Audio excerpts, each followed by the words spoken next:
Hello, everybody. Welcome to the Customer News. I'm Rafer Weigel. And I'm Mike Giambattista. Rafer, let's get right to the headlines. While the impact on fashion retail has been seismic, sales have plunged 75% in March year over year, but there's also been a 188% increase in requests for mental health support from people who work in the industry in the UK. Mike, that is a staggering statistic. It is actually jaw-dropping. I don't think many people would be surprised by the fact that retail sales are off, but this number is astonishing. Retail workers have borne the brunt of the pandemic anxiety because they're frontline, but this is proof of the effects of that. I also think it's a call to employers to stop paying lip service to the idea of optimizing the employee experience as much as they pay attention to the customer experience. The EX, as it turns out, is just as important as the CX.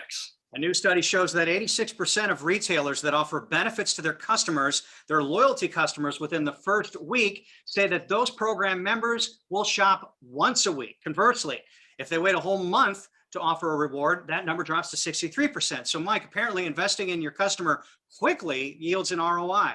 Well, time to engage is actually a really big deal, especially in a loyalty program, because any relationship, be it personal, customer, or otherwise, if it's not nurtured quickly, it will decay. It makes great sense to engage your program members as quickly as possible.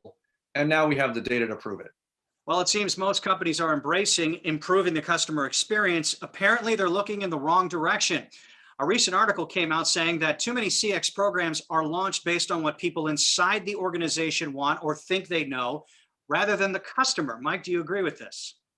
Well, I agree that there's a big problem. There is nothing wrong with asking the C-suite for guidance, but let's be clear. This particular exercise is about understanding what the customer thinks and not what the C-suite thinks the customer thinks. And there's a big difference. Today's roundtable discussion delves deeper into the topic of the customer experience. We have Carl Doty and Dave Frankland from Atlaas joining us again, a newcomer from NewBalance, Sam Stern, the senior manager of the CX. Sam, thanks for joining us for the first time. You're just the guy we want to talk to. So how is your company, and forgive the pun, balanced the customer experience in today's market?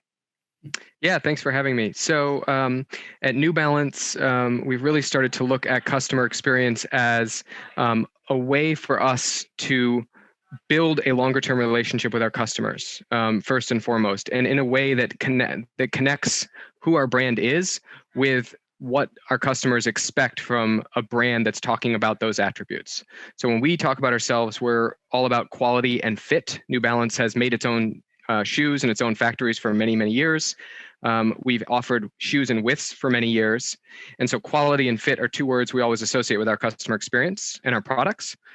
But our customers would tell us that those words mean many other things to them. And so our focus on customer experience is about connecting words that we've already embodied with our own meanings with the meanings that our customers have for those words and delivering that in our products and our services. I'm fascinated by the topic because I'm dying to hear how you, as a practitioner, go about understanding what those implied meanings are. Because there's an awful lot of research out there, but it seems like you probably personally are reorienting the company's perspective to get one from the actual consumer. Yeah, exactly. And I think when I joined the company about 16 months ago, I was sort of handed this customer value proposition of quality and fit. And they said, here you go. Here's what we are to our customers. And I said, great. How do you know this? And they said, well, we've always been this to our customers. I said, oh, so you don't know this. Okay, let's look at it. And I'll be honest with you, quality and fit sounded pretty trite to me. And I was worried that those were not the right words. We did a pretty extensive multi-country, sort of modal research study. So, 6 or 7 different countries spanning most of where our customers are across the globe. And we both did a quantitative survey instrument and qualitative focus groups and shop-alongs and one-on-one interviews, really to get both perspectives and bring that in. And actually, those words, I was wrong to doubt those words. Those words meant plenty to our customers, and they were happy to be associated, to do business with a brand that embodied those words. But what they said is, here's how I think about quality. Quality, in a way we were not yet thinking about it at NewBalance, meant sustainability. It meant trust and confidence in the brand. We were talking about it in products that are well made, and they said, yeah, that's great, but I also want products that last a long time, which we kind of thought we were speaking about, but we weren't speaking about explicitly in the value of our products.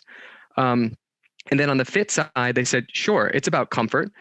It's about performance, which are words we were already talking about, but I need you to fit into my life. And for me, that was really promising because that suggested and implied so many things about a different customer experience that we would create. And it also meant, I want you to fit my style. And we probed on that. Well, what do you mean? And they said, stop telling me if this shoe or this sweatshirt is for a man or a woman. I'll decide that. I have a strong sense of personal style. Let me choose. And they said, if you're talking about fit, I assume you mean fits everyone. And so it was about inclusivity. And as a brand, we hadn't yet offered extended sizes, plus sizes. And they said, that doesn't embody fit in my definition. And so that really pushed us, and there's a few others as well, but that really pushed us as a brand to sort of say, okay, actually quality and fit are great words, but they imply so much more than we had thought they did to customers. And if we're going to continue to be positively associated with those words, we have to go where customers are saying they want us to go around those two words. Dave and Carl and I and Rafer have seen this document, we're just calling it a brandscape, that compares brands within a category and ranks them according to how consumers view them along a couple of different axes. And it was really interesting for us to look at where New Balance fell on the grid, because I guess for me, I've always thought of New Balance as a brand that people who were New Balance loyalists were really super loyal to the brand. And yet the grid seemed to show us, maybe it tells a little bit of a different story. I don't know what you think about that, Dave, or what you think about that, Carl, but it's a good point, Mike. I had a little bit of a different interpretation on it, because while, another brand who scored maybe a little higher on emotional engagement, that didn't necessarily surprise me, giving so much front and center advertising that company does around emotion, around social values, et cetera. But what really stuck out to me about New Balance was how far up the scale they were on meeting customer expectations. And I think that speaks to those loyalists that you referred to, that I think we all know in the consumer space. Yeah, and I think there's truth to that. We have customers who will come back and buy the same pair of shoes every year. And for certain of our models, we've updated them, but we haven't changed them meaningfully over 30, 40 years. And customers really value that because they love those shoes. And I'm thinking of something like our Made in the USA, the 990. It's on V5. It's been around for 40 years. And there's people who have bought 40 pairs. And they are really happy that every year they can go buy the next pair and it's going to fit the right way. It's going to be available in sizes that fit their feet. It's meeting those expectations. So I do see that. I think where we're challenging ourselves and where we are not living up to what we could be as a brand is they'll buy those from us or they won't. They'll buy them from wherever they can get them. And they're not necessarily feeling a connection to our brand beyond the fact that they think that shoe is just right for them. And we want them to more emotionally engage with our brand, those customers, but also for younger customers and customers that we aren't getting any or much of their business. They expect that from the brands in their life, to just have a much stronger emotional connection and to be able to look at how the brand operates, treats its employees, treats its partners, shows up in its communities and in the world. They want to know all that information. And we'd been quiet about that as a brand because we were trying to be humble and we knew we always had work to do in all those areas. And as much as I think that's a good instinct to be humble about that and to do the work, at the same time, people want to know, where are you? And so being transparent about what we're working on and where we think we need to make progress and where we think we're proud, we have a lot to say, that's what customers expect today. And we have to do more of that to form that emotional connection. So Dave, how do they do that? Well, before I just do the how, I think one of the things that's interesting to me about New Balance as a brand, and even Sam, if I can key back on some of the things you were talking about, to Mike's question, I think there's this, my perception is there's this very loyal customer base. You talked about people buying 40 pairs of shoes over as many years.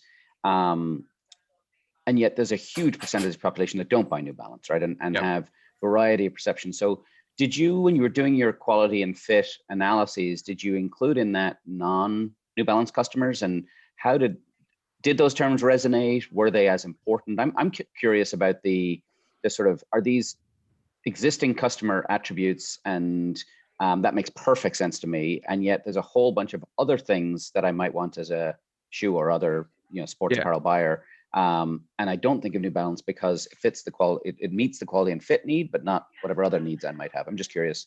Yeah. So the research that we did, I think our target customer, as defined by that research, we call the global independent. And there's not a lot of overlap between our target customer, and this is aspirational to help us grow and last another 100+ years as a brand, and who our current customer is today. If you want to put a New Balance point on it, we're selling dad shoes to dads today, and we want to sell dad shoes, which in many instances are, actually very trendy right now, to their kids. The 990, we have this tagline, it's, worn by supermodels in London and dads in Ohio. And we want all of those customers. And I think we can get all of those customers if we are meeting some of the other definitions of quality and fit that younger, newer to the brand customer expects. And I'll expects, like, underline that word. Sustainability is now an expectation. You have to show up doing that. It's not like, hey, you get extra credit for this. It has to be built in to your story, to your products. And I would say inclusivity is fast approaching sustainability. It's like, I expect you as a brand to do this, right? If you're not doing plus sizing in apparel, and we're not today, well, then how can you talk about fit? Because you don't fit a large segment of the population. So for us, it's about moving our image as a brand, moving the attributes that we're known for into alignment with that new target customer that's sort of that we believe will sustain us, for decades to come, in the way that loyal customer has sustained us in the past.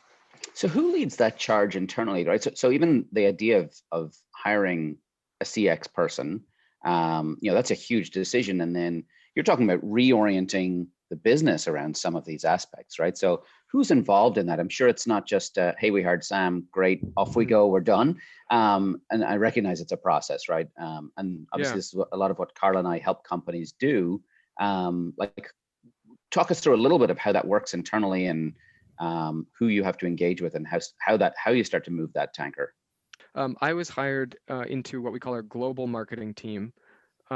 I was hired by someone within that organization who oversees a lot of our direct-to-consumer marketing, a lot of our brand efforts. And he was a big believer in the importance of customer experience and sort of advocated for bringing that kind of a function and a lens into New Balance.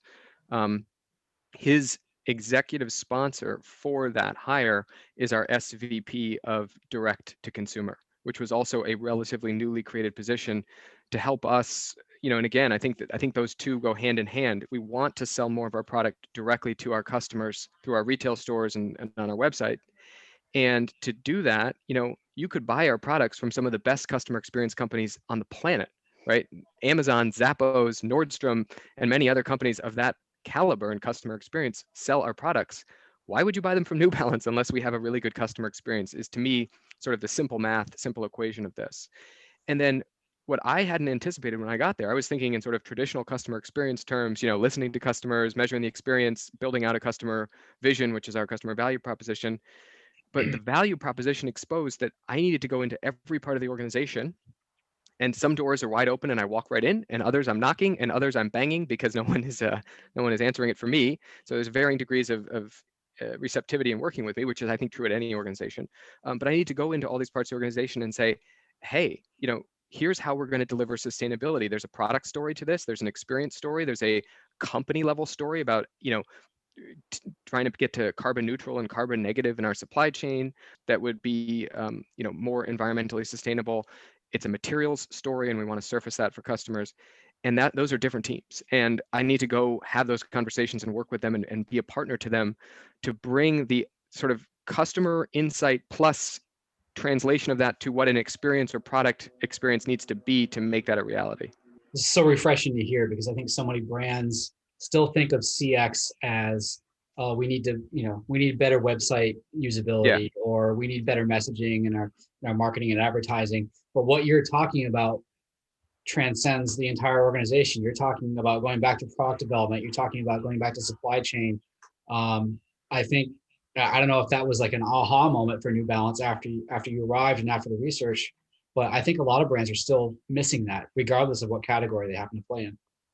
Yeah, and I think we have an advantage as a brand, as a company, in that we have that supply chain that's vertically integrated, not literally all the way back to the cows necessarily for the leather, but we're sourcing a lot of those materials directly and then putting them into our own factories and making them and selling them in our own stores and our own sites. So we're doing a lot of the end-to-end process. So I think we have a natural inclination to think holistically and end-to-end with things like that. It was a new perspective to be honest, to bring it all the way to the end customer. D2C is still something we're really working at, right? We had sold to, you sell it into Foot Locker and then they sell it to the customer.